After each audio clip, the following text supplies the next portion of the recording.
Hi friends, ఎలా ఉన్నారు అందరూ? ఇవాళ మనం చేపల పులుసు చేయబోతున్నాం, అది కూడా ఆంధ్ర స్టైల్లో. సో ఫస్ట్ దానికోసం మనం ధనియాలు, జీలకర్ర, వెల్లుల్లి, ఎండుమిర్చి, లైట్గా మెంతులు ఇవన్నీ మీడియం ఫ్లేమ్లో బాగా వేడి చేసుకోవాలన్నమాట. సూపర్ అరోమా వచ్చేంత వరకు వేడి చేసుకోవాలి. సో వేయించుకున్నవన్నీ ఒక ప్లేట్లో తీసుకోవాలన్నమాట. తీసుకొని ఫైన్ పౌడర్ లాగా చేసుకోవాలి, చాలా స్మూత్ ఫైన్ పౌడర్ లాగా చేసుకోవాలి. సో మన నెక్స్ట్ ఇంగ్రీడియంట్ వచ్చేసి ఆనియన్స్. సో అప్పుడప్పుడు నాకు అనిపిస్తుంది సినిమా స్టైల్లో ఇలా వేసి నైఫ్తో అలా కట్ చేస్తే పడుతుంది కదా అలా, బట్ మనం ఇప్పుడు ట్రై చేయకూడదు కాబట్టి మనం నార్మల్గా కట్ చేసుకోవాలి. ఆనియన్స్, తర్వాత పచ్చిమిర్చి. మనం ఇప్పుడు చేయబోతున్న రెప్లికా వచ్చేసి విస్మై ఫుడ్స్ ఆంధ్ర స్టైల్ చేపల పులుసు అనమాట. మనకంత పెద్దగా వంటలు రావు, వాళ్ళు వీళ్ళు చేసినవి మళ్ళీ చేయటమే తప్ప మనకేం స్పెషల్గా రెసిపీస్ వంటలు ఏం రావు. సో విస్మై ఫుడ్స్ని ఫాలో అయిపోయి చేస్తున్న రెసిపీ. సో ఇప్పుడు మిక్సీ పట్టడానికి చూస్తున్నాం అనమాట. చిన్నప్పుడు నాకు మిక్సీ జార్లో మిక్సీ పట్టాలంటే చాలా భయం వేసేది. సో ఇప్పుడు పెళ్ళైన తర్వాత అన్నీ నేర్చేసుకోవాల్సి వచ్చింది. సో ఇప్పుడు ఏం భయం లేదు, నార్మల్గానే మిక్సీ పట్టేస్తాను. సో నెక్స్ట్ మనం ఆనియన్స్, అలాగే మిర్చి. చాలా వరకు మనం నాన్ వెజెస్లో కరివేపాకు స్కిప్ చేస్తాము, బట్ ఏమో విస్మై ఫుడ్స్లో షెఫ్ చెప్పాడు, సో ట్రై చేస్తున్నాం అనమాట. ఎందుకంటే మామూలుగా నాన్ వెజ్లోకి కరివేపాకు అంతగా ప్రిఫర్ చేయరు ఎవరు. నెక్స్ట్ ఒక టమోటో కట్ చేసుకొని పెట్టుకుందాం. టోన్ ఎందుకు ఇలా అయింది అనుకుంటున్నారా? ఆనియన్ కట్ చేసి మిక్సీ చేసిన తర్వాత కళ్ళలో నీళ్ళు వచ్చాక టోన్ ఇలా అయింది. వచ్చేసి అల్లం వెల్లుల్లి పేస్ట్ అనమాట. సో అల్లం వెల్లుల్లి పేస్ట్ కూడా రెడీ, కానీ అన్ని ఇంగ్రీడియంట్స్ రెడీ చేసుకున్నాం, అన్నీ ఎలా చేయాలో ప్రాసెస్ తెలుసుకున్నాం, బట్ చేపలే ఇంకా రాలేదు. సో చేపలు తెచ్చే మనిషి కోసం వెయిటింగ్.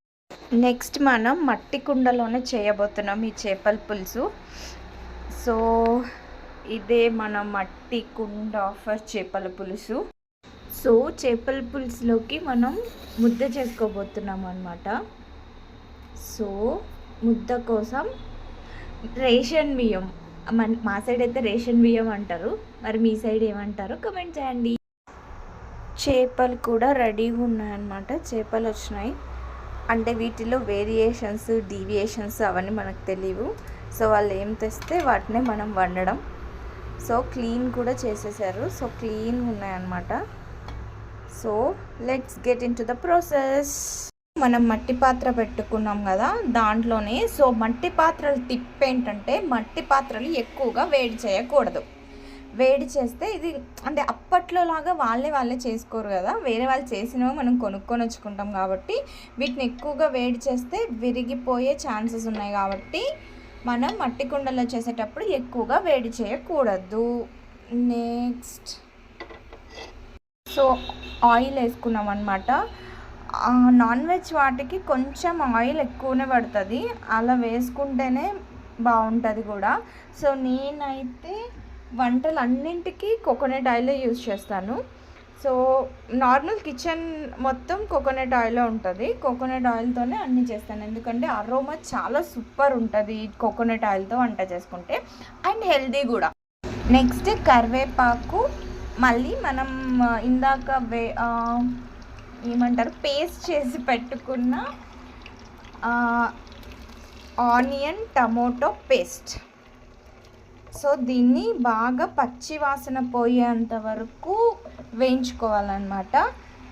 సో ఆయిల్లోకి కరివేపాకు వేసుకోవాలి. కరివేపాకు వేసుకున్న తర్వాత ఇందాక మనం గ్రైండ్ చేసి పెట్టుకున్న పచ్చిమిర్చి, ఆనియన్ పేస్ట్ దాన్ని వేసుకోవాలి. వేసుకున్న తర్వాత పచ్చి వాసన పోయేంత వరకు బాయిల్ చేసుకోవాలి దీన్ని.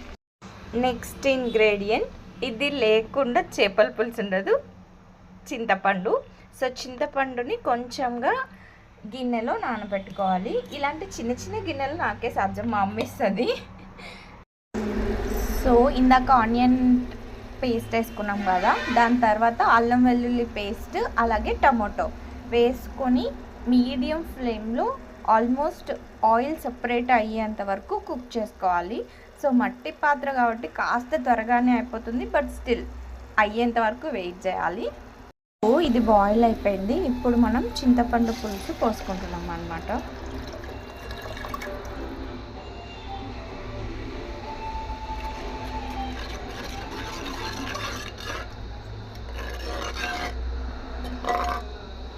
సో నెక్స్ట్ ఇందులోకే మనం ఆల్మోస్ట్ ఒక 300 ml వాటర్ పోసుకుంటున్నాం. చేసుకున్నది బాగా తెరిలిన తర్వాత అందులోకి ఫిష్ వేసేయాలి.